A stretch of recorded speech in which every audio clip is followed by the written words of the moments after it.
Hi అండి. అందరు ఎలా ఉన్నారు? నేను బాగున్నాను. మీరు కూడా చాలా చాలా బాగున్నారు అనుకుంటున్నాను.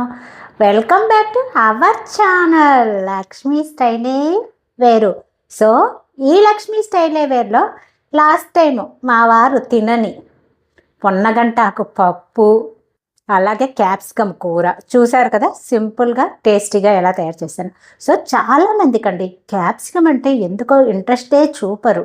అందులోనూ మగవాళ్ళు చిన్నపిల్లలు క్యాప్సికమ్ అంటేనే అస్సలు ఇష్టం చూడు. కానీ క్యాప్సికమ్ గురించి తెలిసిన వాళ్ళు మాత్రం అండి కంపల్సరీ క్యాప్సికమ్ను మాత్రం డైట్లో చేర్చుకుంటారు. మరి క్యాప్సికము మనకు తెలుసు కదా, విటమిన్ ఏ, సి, కే, బి6, మ్యాగ్నీషియం ఇవన్నీ ఉంటాయి. సో ఇన్ని విటమిన్స్ మినరల్స్ మనకున్న క్యాప్సికమ్ను ఏంటో జనాలు మాత్రము అస్సలు అంటే అస్సలు ఇష్టపడరు.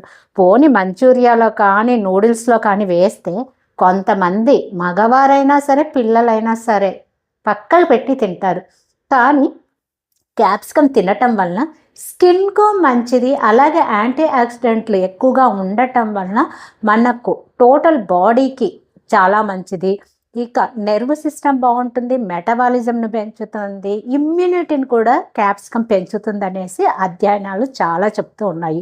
సో పెద్ద పెద్ద వాళ్ళు డాక్టర్స్ కూడా, మేధావులు డాక్టర్స్ అందరు చెప్తున్నారు క్యాప్సికమ్ వల్ల ఎన్ని ఉపయోగాలు ఉన్నాయని. అయినా సరే చాలామంది తింటూ చాలామంది కథ పక్కన పెట్టేసి క్యాప్సికమ్ని ఇష్టంగా తినే మనలాంటి వాళ్ళ కోసము ఒక పచ్చడి, ఒక కూర అనేది చూపిస్తున్నాను.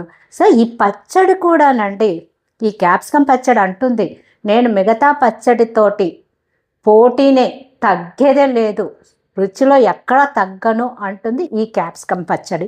సో అంత నేను తగ్గను వేరే పచ్చళ్ళతోటి అంటున్న ఈ క్యాప్సికమ్ పచ్చడి ఎలా చేశానన్నది చూసేయండి. సో అలాగే ఈరోజు నేను చేసిన క్యాప్సికమ్ పన్నీర్ కర్రీ, ఇది కూడా ఒకసారి చూసేయండి. ఎందుకంటే ఇది వేడివేడి అన్నంలో అయినా బాగుంటుంది, చపాతీ లేదు నాన్, జొన్న రొట్టె, ఇక మీ ఇష్టం అండి, ఏ దాంట్లో తిన్నా సరే ఈ క్యాప్సికమ్ పన్నీర్ కర్రీ కూడా రుచిలో తగ్గమంటున్నారు. సో క్యాప్సికమ్ తోటి చేసిన కూరలు ఏవి కూడా మేము రుచిలో తగ్గేదే లేదు మిగతా కూరలతోటి పచ్చళ్ళతోటి అంటున్నారు. కాబట్టి ఈ క్యాప్సికమ్ పచ్చడి ఎలా చేశాను, సారీ ఇది క్యాప్సికమ్ పచ్చడి కాదు, ఈ క్యాప్సికమ్ పన్నీర్ కర్రీ ఎలా చేశాను, సో క్యాప్సికమ్ పచ్చడి ఎలా చేశాను అన్నది చూసేయండి. హాయ్ అండి. ముందుగా క్యాప్సికమ్ పచ్చడి కోసం స్టవ్ మీద కడాయి పెట్టేసి, కడాయి వేడెక్కిన తర్వాత ఒక 2 స్పూన్లు ఆయిల్ వేసి, 1 స్పూను శనగపప్పు వేసి 1 నిమిషము వేపాలి. వేపిన తరువాత ఒక 1/2 టేబుల్ స్పూన్ జీలకర్ర, అలాగే ఒక 2 స్పూన్లు నువ్వులు వేసుకోవాలి. నువ్వులు అనేది చాలా టేస్టీగా ఉంటుంది, అలాగే మనకు ఎముకలను బలాన్ని ఇస్తుంది, నెర్వ్ సిస్టమ్ బాగా అవుతుంది. క్యాప్సికమ్ వల్లనండి నెర్వ్ సిస్టమ్ అనేది చాలా బాగా పనిచేస్తుంది. సో క్యాప్సికమ్ ఏదో ఒక రూపంలో తీసుకోవాలి. అలాగే ఒక 7-8 పచ్చిమిరపకాయలు కూడా వేసి, అది 1 నిమిషం వేగిన తరువాత సన్నగా ముక్కలుగా కట్ చేసి పెట్టుకున్న క్యాప్సికమ్ ముక్కలను కూడా వేసి 2 నిమిషాలు వేగిన తరువాత మూత పెట్టేసి మరొక 2 నిమిషాలు వేపేసి, ఆ తర్వాత ఒక 2 టమోటాలను ముక్కలుగా కట్ చేసుకొని ఆ టమోటా ముక్కలను కూడా వేసుకొని కొద్దిగా పసుపు అవి వేసి కొద్దిగా సేపు వేగిన తరువాత ఒక 5-6 రెబ్బల వెల్లుల్లి కూడా వేసి అన్నీ మూత పెట్టేసి మగ్గనివ్వాలి. మనకు ఒక 2-3 నిమిషాలు ఇలాగ మధ్య మధ్యలో కలుపుతూ ఒక 5 నిమిషాలు మగ్గనిచ్చేసి క్యాప్సికమ్ ముక్క కట్ అయ్యింది అనుకున్నప్పుడు స్టవ్ ఆఫ్ చేసి చింతపండు వేసి పక్కన ఉంచి చల్లారనివ్వాలి.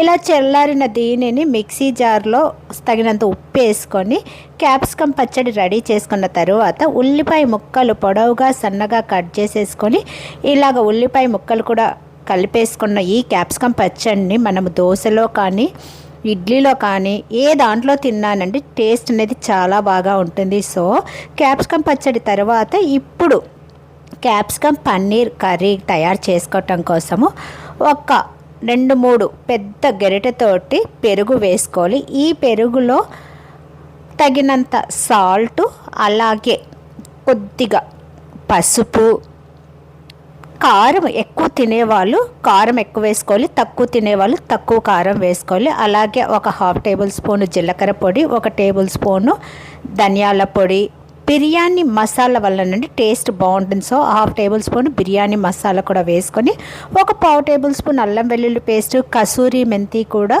వేసుకోవాలి. ఇవన్నీ వేసుకొని బాగా కలిపేసుకున్న ఆ తర్వాత ఆల్రెడీ సన్నగా ముక్కలుగా కట్ చేసి ఉంచుకున్న క్యాప్సికమ్ ముక్కలు, అలాగే పన్నీర్ క్యూబ్స్ కూడా చిన్న చిన్న ముక్కలుగా కట్ చేసుకొని పన్నీర్ క్యూబ్స్ కూడా వేసుకోవాలి.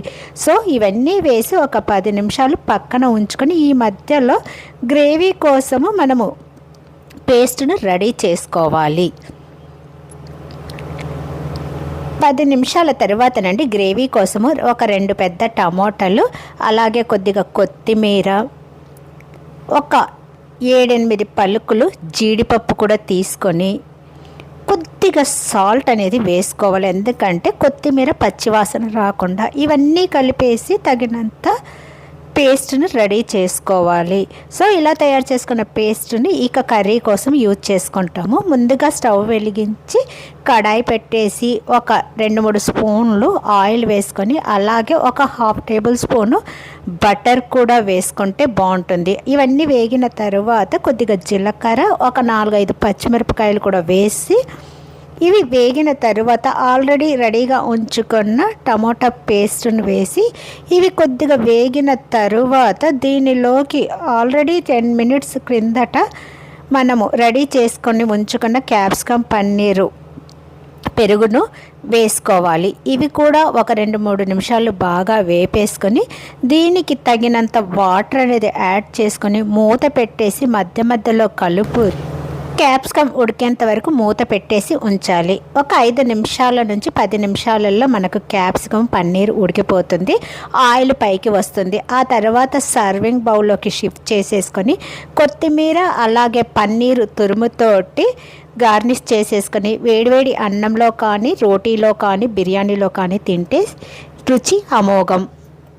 ఓకేనండి, చూసారు కదా, రుచిలో తగ్గము అంటున్న క్యాప్సికమ్ పచ్చడి, క్యాప్సికమ్ కూర మీకు నచ్చిందే అనుకుంటున్నాను. సో క్యాప్సికమ్ తినని వాళ్ళు మీ డైట్లో కంపల్సరీ క్యాప్సికమ్ని చేర్చుకుంటారనుకుంటున్నాను. ఎందుకంటే బోన్కు, నెర్వ్కు ఈ క్యాప్సికమ్ అనేది చాలా యూజ్ అవుతుందని అధ్యయనాలలో చాలామంది చెప్తున్నారు, మేధావులు, డాక్టర్లు. కాబట్టి మనలాంటి కొద్దిగా బోన్ వీక్నెస్ ఉన్న వాళ్ళు ఈ క్యాప్సికమ్ని డైట్లో చేర్చుకుంటే మంచిదే అనుకుంటున్నాను. ఇది నచ్చితే లైక్. నెక్స్ట్ వీడియోలో మళ్ళీ కలుస్తాను. అంతవరకు సెలవు. నేను మీ లక్ష్మిని. బాయ్ అండి.